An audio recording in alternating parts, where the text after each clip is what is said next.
السلام علیکم دوستو، کیا حال چال ہیں؟ بارشوں نے تو تباہی مچا دی ہے۔ تیار ہو جائیں بارشوں کا سامنا کرنے کے لیے۔ آپ کو بتاتے چلیں لاہور کے اندر پچھلے 7 گھنٹے سے بارش ہو رہی ہے۔ جی ہاں دوستو، آپ کو بتاتے چلیں کہ لاہور نے تو بارشوں کے ریکارڈ توڑ دیے ہیں۔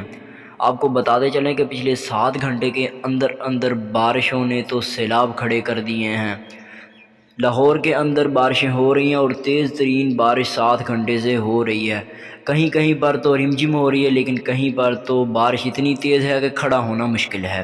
آپ کو بتاتے چلیں لاہور کے علاوہ کراچی، پاکستان کے تمام پنجاب کے اندر بارشوں کا نیا سلسلہ جاری ہے۔ آپ کو مزید بتاتے چلیں کہ کراچی، لاہور، اسلام آباد، راولپنڈی، ملتان، خانیوال کے اندر بارشوں کا ایک نیا سلسلہ شروع ہو رہا ہے۔ آپ کو مزید بتاتے چلیں کہ پاکستان کے چند علاقوں کے اندر تو بھی پچھلے 7 گھنٹوں سے بارش ہو رہی ہے اور لاہور کے اندر تو برا حال ہو چکا ہے۔ بارش نے تمام ریکارڈ توڑ دیے ہیں۔ بارش نے تو برا حال لوگوں کر دیا ہے، لائٹ نہیں ہے اور بارش تیز ہے۔